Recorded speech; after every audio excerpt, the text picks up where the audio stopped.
आप सबकी सहमति से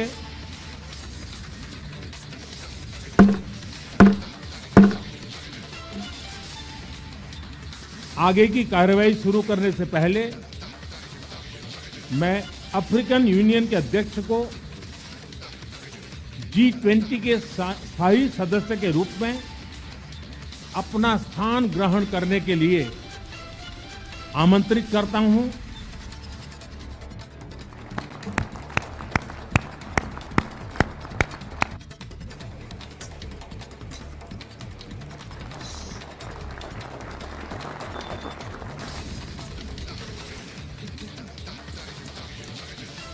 आप सबकी सहमति से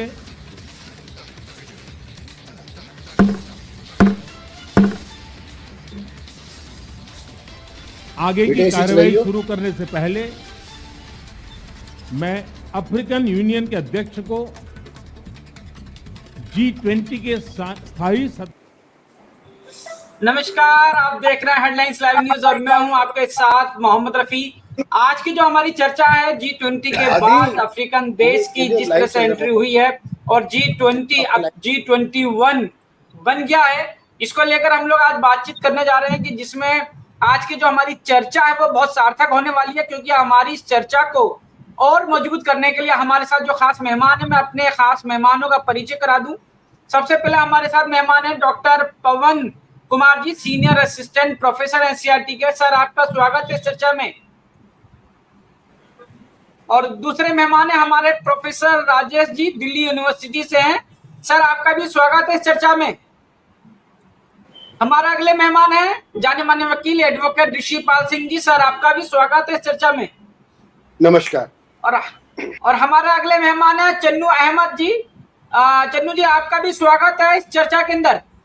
नमस्कार जी। आज की जो चर्चा है वो यह है, जो सवाल और जो निगाहें जो पूरी दुनिया की और भारत के तमाम लोगों की है, वो यह है कि G20 होने के बाद से आखिर भारत को क्या क्या फायदे मिलने वाले हैं या भारत नुकसान की तरफ जाने वाला है, जिसको लेकर हम बात करेंगे कि भारत के अंदर जो अफ्रीकन देश की जिस तरह से एंट्री हुई है और अफ्रीकन देश को लेकर जो है भारत का जो नजरिया है, जो सोच है, वो क्या है और आखिर इस देश को इतनी अहमियत क्यों दी जा रही है और आने वाले समय में भविष्य में किस तरह का जो फ्यूचर प्लानिंग जो भारत देश के जो नागरिक है वो कर रहे हैं। इस बात को समझने के लिए सबसे पहले मैं डॉक्टर पवन जी के पास जाऊंगा, उसके बाद प्रोफेसर राजेश जी के पास जाऊंगा और चर्चा को हम इसी तरह से सार्थक चर्चा का रूप देंगे। डॉक्टर पवन जी, किस तरह से देख रहे हैं आप अफ्रीकन और भारत की दोस्ती को? जी रफी साहब, भारत और अफ्रीका, जैसा कि हम सब परिचित हैं कि निश्चित रूप से बहुत प्रगाढ़ संबंधों की एक लंबी गाथा रही है, लेकिन अब स्थिति में बहुत ही गुणात्मक परिवर्तन आया है। ये निश्चित रूप से भारत के आर्थिक परिवेश को प्रभावित करेगा। आज चर्चा इस बात पर बहुत गंभीर तौर पर हर तरफ हो रही है कि भारत और अफ्रीका के इन उभरते संबंधों का असर क्या पड़ेगा, आर्थिक रूप से जो भारत में क्या परिवर्तन होंगे, अफ्रीका में क्या परिवर्तन होंगे। तो मैं ये बात स्पष्ट करना चाहूंगा कि आप बार बार अपने उस पर दिखा भी रहे हैं कि 1.3 जो बिलियन की पॉपुलेशन, लगभग दुनिया का 17% की आबादी वाला जो एक बड़ा महाद्वीप, 55 देशों की अपनी सफलता आर्थिक दृष्टिकोण से देखें तो ऐसे ऐसे अफ्रीकी देश मौजूद हैं जहां दुनिया के अपार संभावनाओं के विशाल जो क्षेत्रों को देखा जा सकता है। यहाँ तक कि गाम्बिया का मैं एग्जाम्पल दूंगा। अभी हाल ही में गाम्बिया के अंदर जो कॉपर को लेकर इतना अधिक भंडारण देखने को मिला है कि पूरी दुनिया में उस कॉपर की कमी को उस अकेले जगह से पूरा करने में सक्षमता लाई जा सकती है।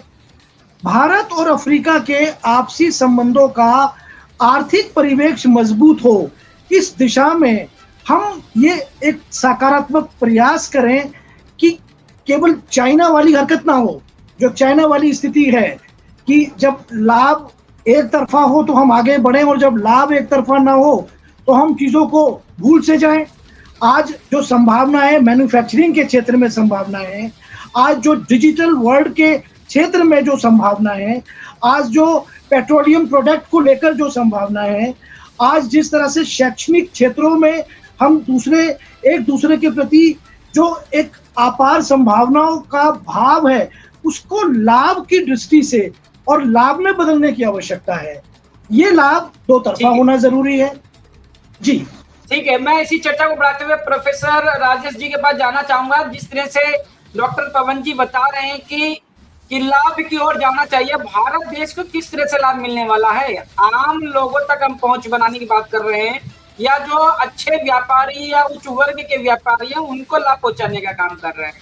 राजेश जी देखिए, अभी जो G20 का प्रेसिडेंसी भारत ने किया, और वो भारत जो हमारा स्लोगन था one family one earth one future, वो भारत जो वसुधैव कुटुंबकम के नारे पर चलता है, वो भारत जिसने कि G20 में अफ्रीकन यूनियन को एंट्री कराई, और यह अफ्रीकन यूनियन एक परमानेंट मेंबर के रूप में जो एंट्री हुई है, इसमें भारत की डिप्लोमेटिक विक्ट्री है, इकोनॉमिक विक्ट्री है, और लॉन्ग टर्म में ग्लोबल रूप से भारत को विश्व गुरु बनने में और भारत को एक नया education, sustainable development, climate change, ये सारे जो मुद्दे हैं, और स्पेशली जो अभी कहा गया कि इंडिया और अफ्रीका, जिसमें कि बहुत से रॉ मटेरियल जिसको कि यूज करना है, जिसका भी दोहन करना है, अगर हम अफ्रीकन यूनियन और एशिया का सबसे मजबूत प्रजातंत्र भारत मिलकर साथ काम नहीं करेगा, तो जो पॉलिसी चाइना की है, कि चाइना की पॉलिसी एक आक्रामक की पॉलिसी है, चाहे हम श्रीलंका का उदाहरण देख लें, पाकिस्तान का उदाहरण देख लें, या कुछ अफ्रीकन कंट्रीज के जो नेशंस हैं वहां देखें, कि वो सबसे पहले अपने इंटरेस्ट को देखता है कि हमारा इसमें टेरिटोरियल क्या इंटरेस्ट है, इकोनॉमिक क्या इंटरेस्ट है। आज के समय में भारत अगर इकोनॉमिक इंटरेस्ट पे भी काम करता है, तो वो म्यूचुअल कोऑपरेशन पर करता है, वन फ्यूचर के बेसिस पर करता है। तो ऐसी स्थिति में जो भारत ने एक महत्वपूर्ण श्री नरेंद्र मोदी जी के लीडरशिप में अभी किया है भारत ने, ये एक अत्यंत महत्वपूर्ण कदम है। और यह डॉक्टर साहब के इवन की बाकी डॉक्टर राजेश जो हैं, एक प्रोफेसर राजेश का थोड़ा सा कनेक्टिविटी का इशू है, और ठीक है, आप सुन पा रहे हैं डॉक्टर पवन? हाँ, सुन पा रहे हैं ऋषिपाल जी, मैं सुन पा रहा हूँ आपकी बात। सुन पा रहे हैं? हाँ, डॉक्टर प्रोफेसर राजेश जी भी सुन पा रहे हैं हम लोगों को, और हम भी सुन रहे हैं उनको। आप सुन पा रहे हैं डॉक्टर साहब? सुन पा रहे हैं? कनेक्टिविटी का थोड़ा इशू आ रहा है। मैं तो सबको सुन पा रहा हूँ। सुन पा रहे हैं, ठीक है। अब मैं जो है ऋषिपाल जी के पास जाना चाहता हूँ। G20 को G21 बनाया गया, और अफ्रीकन यूनियन को G20 में शामिल किया गया। लेकिन अगर हम इस पूरी बात को बहुत गंभीरता से देखते हैं, और अगर व्यापारिक दृष्टि से देखते हैं, तो मैं निजी तौर पे मैं देखता हूँ कि बहुत ज़्यादा उत्साह करने की जो है पोजीशन में नहीं है। रीज़न क्या है कि अफ्रीकन यूनियन के जो 51 जो देश हैं, जो 51 कंट्रीज़ हैं, उन कंट्रीज़ में बहुत सारी कंट्रीज़ ऐसी हैं जिनके जो ऑलरेडी लैंड लॉक है, या उनके अंदर व्यापार की संभावनाएं ऑलरेडी बहुत कम है। हमारा इसके अलावा द्विपक्षीय संबंध ऑलरेडी अफ्रीका के साथ है। लेकिन अगर हम बात करते हैं, अगर मान लो पश्चिमी तट के सामने जो देश हैं, जो पूर्वी समझ लीजिए आप अफ्रीका है, जिसके अंदर साउथ अफ्रीका आता है, जिम्बाब्वे आता है, या नाइजीरिया है, कुछ देश को छोड़ दें, तो उसके अलावा जो देश हैं वो सारे लैंड लॉक देश हैं, और उसके अंदर व्यापार की संभावना इसलिए कम है कि अधिकांश देश इतने गरीब है कि हम उनको व्यापार की तरह, बाजार की तरह नहीं देख सकते।